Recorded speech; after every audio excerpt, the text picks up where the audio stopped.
नाजरीन, आपको इरफान रशीद का अस्सलाम वालेकुम। आप जैसे कि जानते हैं हमारे मुल्क में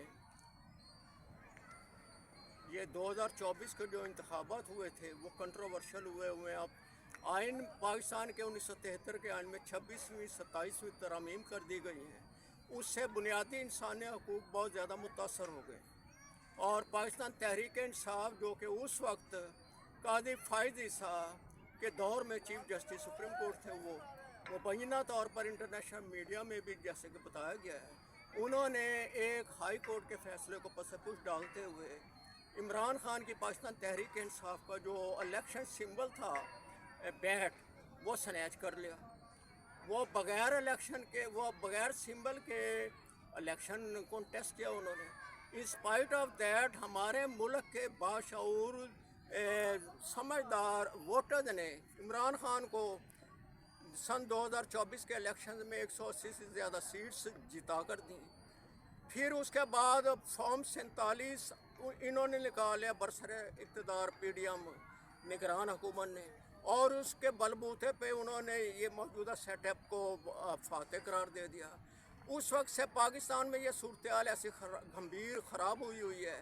कबल अजीम उस वक्त अता बंदयाल साहब, उन्होंने रात को अदालतें खोल ली, और वो भी कंट्रोवर्शल सिचुएशन रही कि हमारे मुल्क में एक साइफ़र आया, वो गद्दारी के ज़ुमरे में आता था। मुबैना तौर पर हमारे मुल्क के जो लायर्स पाकिस्तान तहरीक इंसाफ से मुताल्लिक़ थे, और इंटरनेशनल मीडिया ने कहा कि कोई मुल्क ऐसे कैसे कह सकता है कि पाकिस्तान में रजीम को चेंज कर दो।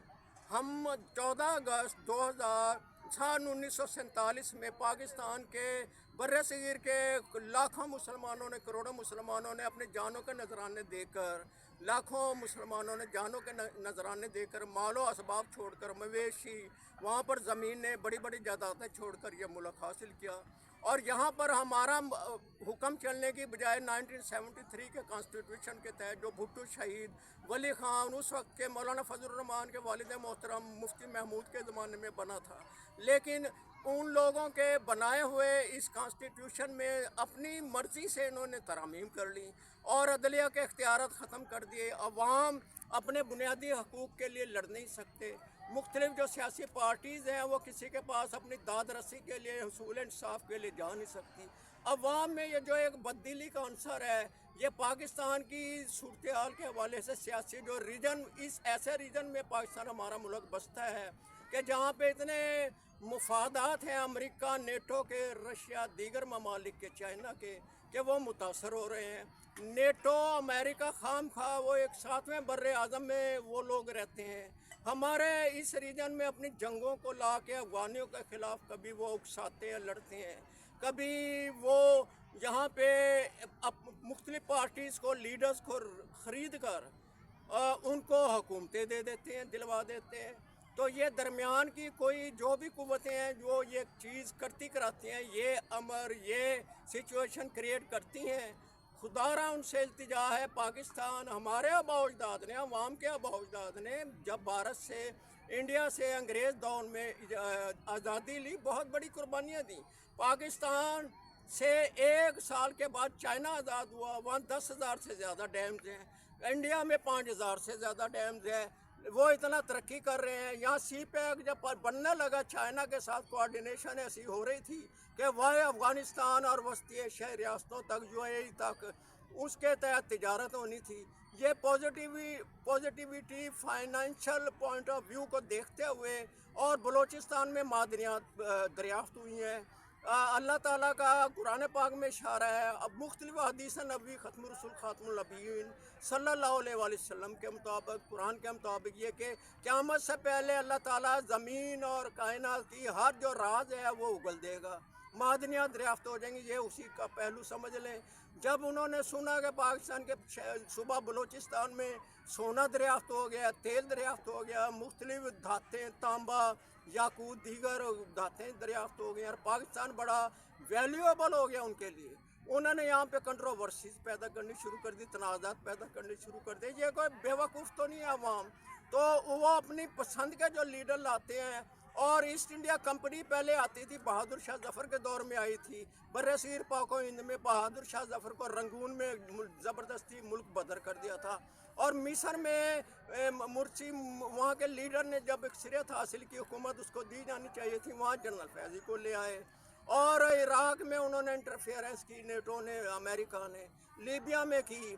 اور اسی طرح افغانستان میں نور محمد ترکی، سردار داؤد، وہ 1978 سے جب رشیا افغانستان میں آیا، سون آفٹر جو اس سے قبل ذوالفقار علی بھٹو شہید کا تختہ الٹ دیا گیا 5 جولائی 1977 کو. پھر رشیا آیا، ان کو پتا تھا یہاں پہ امریکہ آنا چاہتا ہے، وہ ایسے لیڈروں کو مار رہے ہیں جو پاکستان اسلامی دنیا کے لیے بہت اہمیت رکھتے تھے. شاہ فیصل کو قتل کروایا گیا، اس کے بھتیجے سے قتل کروا دیا. لیبیا کے کرنل معمر قذافی کو قتل کروا دیا. عراق کے صدر صدام حسین کو مروا دیا. اور اس طرح یہ پاکستان میں ذوالفقار علی بھٹو شہید کو، اور یہ سلسلہ شروع ہوا تھا 1947 سے کہ یہاں پہ انٹرفیئرنس تھی. ایسا وہاں پہ کوئی درمیانہ سہولت کار تھا، وہ قائد اعظم رحمۃ اللہ علیہ کا حکم ہی نہیں مانتا تھا. اور قائد اعظم رحمۃ اللہ علیہ کو ایسے پلیٹ فارم پہ لے جایا گیا جہاں پہ ریلوے پھاٹک بند تھا، اور ان کی ڈیتھ ہو گئی. اور بچایا گیا ان کو ہیلی کاپٹر پہ بٹھا کے، کہیں CMH میں کہیں لے کے جاتے. اسی طرح لیاقت علی خان کو مروایا گیا. اسی طرح ذوالفقار علی بھٹو جس نے پاکستان کو ایٹمی طاقت بنایا تھا، پھر ڈاکٹر عبدالقدیر خان کو جیسے ڈسگریس کیا گیا اور اس کو ڈیگریڈ کر کے ایک سائڈ پہ کر دیا گیا. پھر محترمہ بینظیر بھٹو کو مارا گیا، اس کے 2 بھائیوں کو شہید کیا گیا کہ وہ خاندان جو ہے پاکستان کو ایٹمی طاقت کے لحاظ سے رول بیک نہیں کرنا چاہتا تھا. پھر عمران خان صاحب آئے، وہ یہ 2013 کے الیکشن میں بھی عمران خان جیت گئے تھے. جب انہوں نے اسلام آباد میں ڈی چونگ میں دھرنا دیا، اس کے حوالے سے پھر ان کا مطالبہ مانا گیا. 4 جگہ سے ایک چاول کی دیگ کی طرح وہ چیک کیا گیا الیکشن کو، وہاں سے دھاندلی نکلی، اخباری کاغذ نکلے، اور وہاں پہ ٹھیک ٹھاک دھاندلی تھی. اسی طرح وہ جیتا ہوا الیکشن دوسروں کے کھاتے میں ڈال دیا گیا. اب جب وہ الیکشن جیتا تو وہ ٹھیک ٹھاک حکومت کر رہا تھا، اس نے پاکستان کو ترقی کی شکل میں ترقی کی نہج پہ ڈالنا شروع کیا. اس کی حکومت 3.5 سال سے زیادہ چلنے نہ دی. اور وہ لوگ جو سہولت کار ہوتے ہیں وہ 10 12 سال لے جاتے ہیں امریکن انٹرسٹ کی بنیاد پر. پاکستان ہمارا پیچھے ہے. بھارت کے سابق وزیر اعظم جواہر لال نہرو نے کہا تھا کہ میں نے اتنی دھوتیاں نہیں بدلی جتنی پاکستان میں سہولت کاروں کی یہ درمیانی حکومتیں آ گئیں، نان الیکٹڈ گورنمنٹس. خدارا یہ کہا جاتا ہے نا، the leaders of most farsighted leaders of developing democratic countries have become to realize that the policies of tension and aggravation have become hopeless and dangerous for